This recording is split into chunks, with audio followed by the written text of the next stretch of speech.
Et nous voilà pour le dialogue avec une association, avec une nouvelle association. Donc là, je laisse la personne qui est avec moi se présenter et présenter son association. Eh bien bonjour, je m'appelle Nicolas Lopez. Je représente l'association La Fresque du Climat, qui est une association nationale qui a été créée en 2015 par un ingénieur conférencier qui s'appelle Cédric de Ringenbach.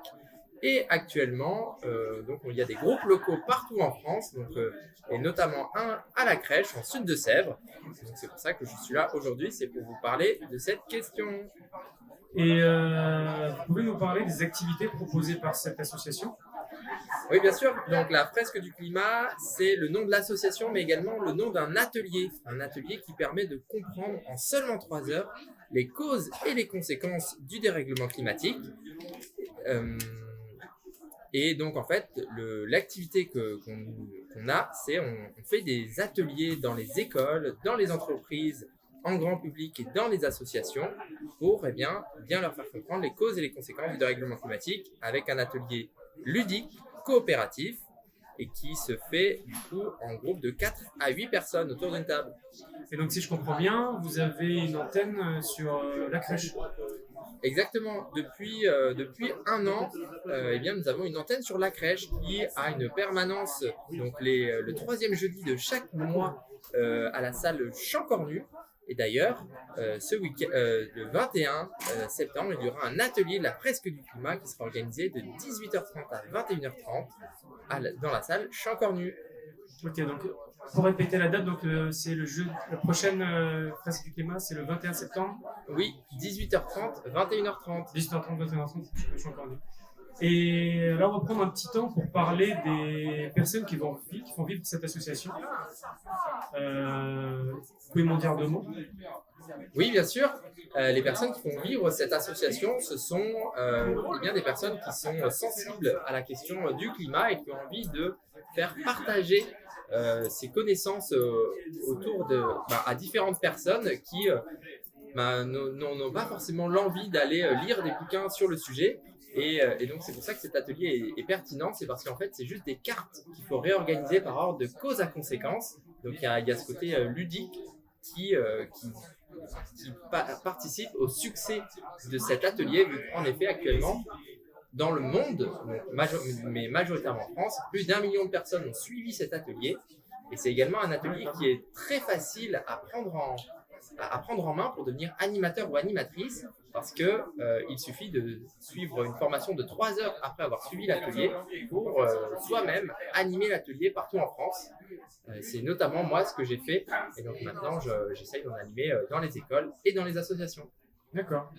Et est-ce que votre association, et notamment celle de l'antenne de la crèche, est en recherche de bénévoles, de coups de main, Oui, en fait, donc la Fresque du Climat, et notamment en Deux-Sèvres, on est une antenne locale qui est naissante. Donc c'est sûr que plus il y aura d'animateurs et d'animatrices qui veulent faire des ateliers, mieux ce sera, vu qu'en effet, on recherche toujours des personnes pour aller animer des ateliers donc dans les écoles, dans les associations, mais également des personnes pour aller sensibiliser dans les entreprises, là où il y a des besoins. Donc voilà, comme toute association, on est en recherche de bénévoles. Donc là, pour donner un ordre d'idée, actuellement sur le département, on est une 40aine de personnes à être plus ou moins dynamiques, on va dire une dizaine de personnes très dynamiques et une 40aine plus ou moins dynamiques. Et on essaye cette année, donc un de nos objectifs, c'est justement de faire des fresques du climat plus régulièrement. Donc là, à la crèche en tout cas, de le faire une fois par mois à la crèche, donc le 3e jeudi de chaque mois, mais également dans d'autres villes comme Saint-Mexan-l'École ou Niort. Et un de nos objectifs, c'est aussi d'arriver dans le nord du département pour aller faire des ateliers aussi dans le nord du département. Ok. Et je sais que vous avez été présent aussi sur des événements de la crèche, notamment il y a la journée de la ressource, je ne dis pas de bêtises, sur un 14 juillet aussi, vous étiez présent. Alors à ce moment-là, c'était pas avec ma casquette de Fresque du Climat où j'étais présent, Ouais. mais c'était avec ma casquette Nicolas Lopez qui donne des ateliers sur la coopération et qui fait aussi des ateliers sur la fresque des déchets, qui est un peu le même principe que la fresque du climat, mais autour de la thématique des déchets, pour mieux comprendre les causes et conséquences des déchets en tant que particulier. Ok, vous êtes riche en ressources. Et du coup, on peut vous voir où, sur le site du forum? Eh bien, sur le site du forum, vous pouvez me retrouver donc à l'entrée, à côté de mes collègues voisins zéro déchet. Donc vous aurez à votre disposition un mini-jeu pour découvrir, goûter à la fresque du climat avec le premier lot de cartes à essayer de replacer par ordre de cause à conséquence, différents visuels pour comprendre un peu les ordres de grandeur sur c'est quoi en fait la marche à passer sur les questions climatiques, des livres pour éventuellement vous inspirer dans des éco-gestes et également une feuille contact si jamais vous voulez que je vous envoie d'autres informations. Et du coup, ces jeux, ces activités sont accessibles à tout âge pour les enfants, les adultes. Eh bien, en fait, il y a plusieurs versions sur l'atelier de la fresque du climat. Une version enfant qui va plutôt être du CE2, CM1 jusqu'à la 5e. Ensuite, une version simplifiée qui va plutôt être 5e terminale. Et ensuite, la version complète qui, elle, va se faire à partir, une fois que j'ai passé la terminale. Ok. Du coup, pour finir, est-ce que vous avez un dernier mot à rajouter? Eh ben, le dernier mot que j'ai envie de rajouter, c'est que le sujet sur le climat est un sujet anxiogène. En tout cas, il est présenté régulièrement comme un sujet anxiogène.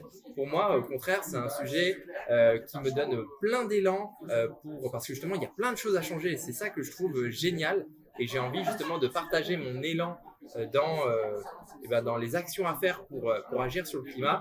Vu que, alors là, j'arrive jamais à la dire cette citation, mais en gros, les choses dont on a besoin pour agir sur le dérèglement climatique, ça tombe bien, c'est les choses qui nous rendent heureuses et qui nous donnent du sens dans notre vie. Donc je vous invite à venir vous renseigner sur c'est quoi les causes et les conséquences du dérèglement climatique pour ensuite voir tous les leviers d'action que vous pouvez avoir dans votre vie pour éventuellement agir sur un mal qui touche de plus en plus de personnes qui s'appelle l'éco-anxiété. Parce que c'est en agissant qu'on fait disparaître cette éco-anxiété et pour agir, il faut avoir des idées. Donc, je vous invite à venir passer pour échanger des idées. Merci pour votre participation. Merci beaucoup. Bonne journée. Au revoir.